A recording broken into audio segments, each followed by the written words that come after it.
Now good morning student. हम बात कर रहे थे लखनवी अंदाज के बारे में, जहाँ पर हमने देखा कि एक लखनऊ के नवाबी नस्ल के आदमी ट्रेन में सफ़र कर रहे हैं। ट्रेन में एकांत में सफ़र करने के हिसाब से उन्होंने सेकंड क्लास का टिकट ले लिया। उन्हें ये अनुमान नहीं था कि कोई मझले दर्जे का आदमी और मध्यम वर्ग का आदमी उस डब्बे में सफ़र करेगा, लेकिन लेखक ने भी आराम के हिसाब से और चिंतन के हिसाब से उस सेकंड क्लास का टिकट ले लिया। जब उसने उस डिब्बे में प्रवेश किया तो उसे पहले तो लग रहा था कि डिब्बा बिल्कुल निर्जन होगा, खाली होगा, परंतु वो जब उस डिब्बे में प्रवेश करता है तो उसे डिब्बा बिल्कुल खाली दिखाई नहीं देता। वो अंदर चला जाता है और उसकी दृष्टि उस लखनवी नवाबी नस्ल के व्यक्ति के ऊपर पड़ती है। डिब्बे में अचानक से इस प्रकार लेखक के आ जाने से उन सज्जन की आंखों के में एकांत चिंतन में विघ्न का असंतोष दिखाई देता है। अब लेखक तो लेखक ठहरा, उनकी इस अवस्था का अनुमान करने लगा। सोचने लगा कि शायद कहानी के लिए कोई सूझ की चिंता में हो, या फिर खीरे जैसी अपदार्थ वस्तु यानी तुच्छ वस्तु का शोक करते देखे जाने के संकोच में है। लेकिन लेखक के इस अवस्था को देख कर के भी नवाब साहब ने लेखक से संगति के लिए कोई उत्साह नहीं दिखाया। तब लेखक को भी आत्मसम्मान में आंखें चुराना ही उचित लगा। अब लेखक तो लेखक फालतू बैठा हुआ था, खाली बैठा हुआ था, तो उसकी कल्पना करते रहने की पुरानी आदत थी। अब वो नवाब साहब की इस स्थिति का अनुमान करने लगा। सोचने लगा कि नवाब साहब ने अकेले यात्रा करने के हिसाब से और किफ़ायत के हिसाब से, अर्थात फ़ायदे के हिसाब से सेकंड क्लास का टिकट खरीद लिया होगा, और अब गंवारा ना हो कि कोई मध्यम दर्जे का कोई सफ़ेद पोश उन्हें मझले दर्जे में सफ़र करता हुआ देखे। दूसरी बात वो सोच रहा था कि अब फिर अकेले सफ़र का वक्त काटने के लिए उन्होंने खीरे खरीद लिए होंगे, और अब किसी सफ़ेद पोश के सामने वो खीरा कैसे खाए। अभी तिरछी निगाहों से नवाब साहब की तरफ देखता रहा। नवाब साहब भी शुरू में तो इससे आंखें नहीं मिला रहे थे, थोड़ी देर खिड़की के बाहर देखते रहे। फिर जब उन्हें खीरा खाने की इच्छा हुई तो एक फॉर्मेलिटी के तौर पर, एक औपचारिकता के तौर पर उन्होंने उससे खीरा खाने के लिए पूछना प्रारंभ किया। सबसे पहले हमारी जो भारतीय परंपरा है उसके आधार पर उन्होंने उसे सम्मान देने के लिए आदाब किया। लेखक उनकी इस अवस्था को देख कर के समझ गया था कि ये भी हमें मामूली लोगों की हरकत में लथेड़ लेना चाहते हैं। अब इसके पश्चात देखिए, नवाब साहब ने फिर एक पल खिड़की से बाहर देखकर गौर किया और दृढ़ निश्चय से खीरों के नीचे रखा तौलिया झाड़ कर सामने बिछा लिया। सीट के नीचे से लोटा उठाकर दोनों खीरों को खिड़की से बाहर धोया और तौलिए से पोंछ लिया, क्योंकि उनको खाने की इच्छा हो रही थी। जेब से चाकू निकाला और दोनों खीरों के सिर काटे और उन्हें गोदकर झाग निकाला, क्योंकि आप देखना खीरों का ऊपर का सिर काटने के बाद उन्हें एक दूसरे से रगड़ा जाता है और झाग निकाले जाते हैं। इससे क्या होती है, उसकी कड़वाहट दूर हो जाती है। फिर खीरों को बहुत एहतियात अर्थात सावधानी से छिलकर फाँकों को करीने से तौलिए पर सजाते गए। करीने से अर्थात तरीके से। अब लखनऊ की तरफ खीरे का चलन बहुत ज़्यादा है, तो लखनऊ स्टेशन के लोग क्या है, खीरे का उपयोग करना अच्छी तरह से जानते हैं, उसका इस्तेमाल कैसे करना चाहिए। लखनऊ स्टेशन पर खीरा बेचने वाले खीरे के इस्तेमाल का तरीका जानते हैं। ग्राहक के लिए वो साथ के साथ जीरा मिला हुआ नमक और पिसी हुई लाल मिर्ची पुड़िया भी हाजिर कर देते हैं। इससे क्या होता है कि खीरे का जायका बढ़ जाता है। नवाब साहब ने बहुत करीने से अर्थात तरीके से खीरे की फाँकों पर जीरा मिला हुआ नमक और लाल मिर्च की सुर्खी बुरक दी, और अब इनकी प्रत्येक गतिविधि को देखकर, प्रत्येक भाव भंगिमा को देखकर, प्रत्येक भाव परिवर्तन को देखकर, जबड़ों के हिलने की स्थिति को देखकर, जो कह रहा है लेखक कि उनके प्रत्येक भाव भंगिमा और जबड़ों के स्फुरन से फड़कना, जबड़ों के हिलने से स्पष्ट था कि उस प्रक्रिया में उनका मुख खीरे के रसास्वादन की कल्पना से प्लावित हो रहा है, कि उनके मुंह में खीरे के स्वाद की कल्पना से क्या हो रहा था, पानी आ रहा था।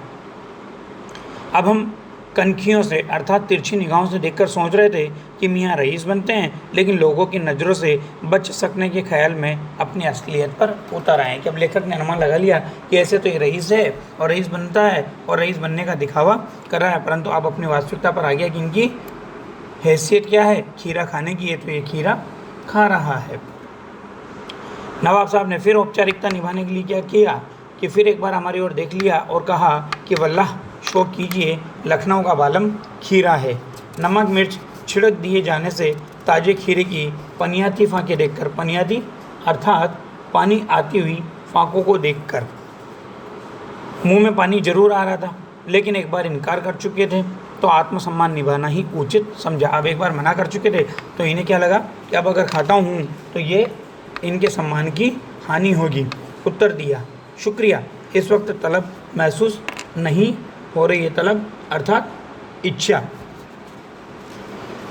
समझा दिया, शुक्रिया, इस वक्त तलब महसूस नहीं हो रही है। और मैदा भी ज़रा कमज़ोर है। मैदा पेट में क्या होता है, एक आमाशय होता है जहाँ से भोजन का स्वाद और भोजन के रस बनते हैं। तो कह रहा है कि मैदा भी ज़रा कमज़ोर है, किबला शौक फरमाए, कि आप इस शौक को फरमाइए। अब नवाब साहब ने सतृष्ण आँखों से, सतृष्ण यानी प्यासी आँखों से, इच्छा से युक्त आँखों से नमक मिर्च के संयोग से चमकती खीरे की फाँकों की ओर देखा और खिड़की के बाहर देख करके दीर्घ निश्वास लिया। दीर्घ निश्वास यानी लंबा सांस लिया। फिर धीरे धीरे खीरे की एक फाँक उठाकर होंठों तक ले गए और फाँक को सूंघा। स्वाद के आनंद में उनकी पलकें मूंद गई, जैसे तो मानो सूंघने से ही उनको उसका स्वाद आ गया और मुंह में भर आए पानी का घूंट गले से उतर गया। और उन्होंने क्या किया, उनके मुंह में जो पानी आ रहा था वो सूंघने के बाद वो पानी गले से नीचे उतर गया। तब नवाब साहब ने फाँक को खिड़की से बाहर छोड़ दिया। मतलब अब अपनी वो असलियत पर आ गए हैं। नवाबी नस्ल को दिखाना चाहते हैं कि वो खीरे जैसी तुच्छ वस्तु को नहीं खाते, बल्कि उसको सूंघ करके क्या करते हैं, फेंक देते हैं या छोड़ देते हैं। नवाब साहब खीरे की फाँकों को नाक के पास ले जाकर वासना से यानी इच्छा से उसका रसास्वादन करते रहे और खिड़की से बाहर फेंकते गए। नवाब साहब ने खीरे की सब फाँकों को खिड़की के बाहर फेंककर तौलिए से हाथ और होंठ पोंछ लिए और गर्व से गुलाबी आंखों से हमारी ओर देख लिया, मानो इस बात का समर्थन पाना चाहते हो कि यह है ख़ानदानी रईसों का तरीका। कि लेखक भी उनको इस बात को माने कि ख़ानदानी रईस ऐसे होते हैं जो ऐसी तुच्छ वस्तु का क्या करते हैं, उपयोग नहीं करते, बल्कि सूंघ करके उनको फेंक देते हैं। अब नवाब थे तो काम करने की आदत नहीं थी। अब बताओ, खीरे जैसे तुच्छ वस्तु को काटने से ही वो थक गए और मतलब थक करके विश्राम करने लगे। उस अवस्था का चित्रण ये है, यहाँ पर किया गया है कि वो दिखाना चाहते हैं कि वो नवाबी नस्ल के व्यक्ति हैं। तो नवाब साहब खीरे की तैयारी और इस्तेमाल से थक कर लेट गए। हमें तस्लीम में सिर खम कर लेना पड़ा। तस्लीम अर्थात सम्मान में सिर खम कर लेना यानी झुका लेना, कि यह ख़ानदानी तहज़ीब, नफासत और नजाकत।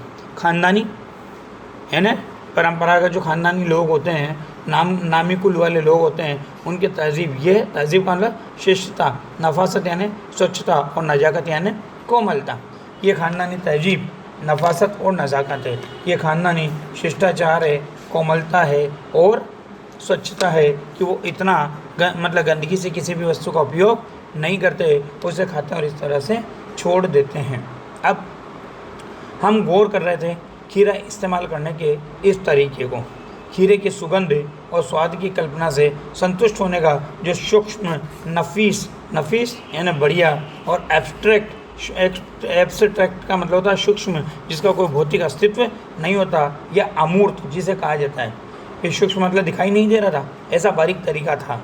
सूक्ष्म, नफीस या एब्स्ट्रैक्ट तरीका जरूर कहा जा सकता है, परंतु क्या ऐसे तरीके से उदर अर्थात पेट की तृप्ति अर्थात संतुष्टि हो सकती है? क्या आप ये बताओ, इस तरह करने से क्या पेट भर सकता है? अर्थात लेखक कहना चाहते हैं कि इस तरह करने से कभी पेट नहीं भर सकता। परंतु नवाबी नस्ल का व्यक्ति क्या दिखा रहा है कि मानो इस तरह करके वो अपनी अमीरी भी दिखा रहा है और उसका पेट भी भर गया है।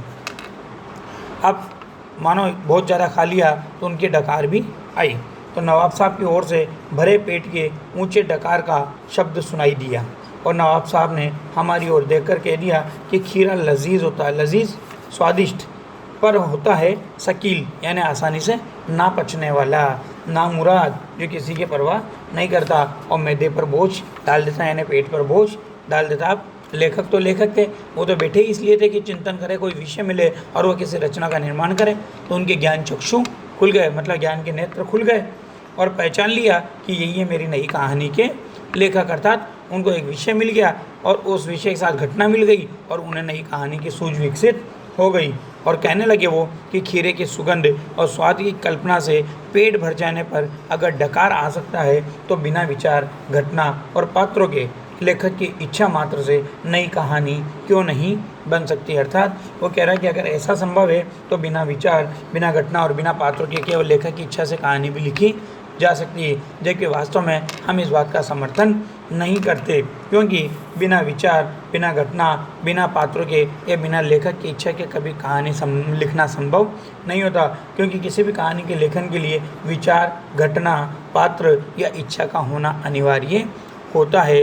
बिना पात्र के, बिना घटना के कहानी में लयात्मकता या प्रभावशीलता नहीं आती। बिना घटनाक्रम के कहानी कभी आगे नहीं बढ़ती। अतः हम इस कथन का समर्थन नहीं करते। धन्यवाद।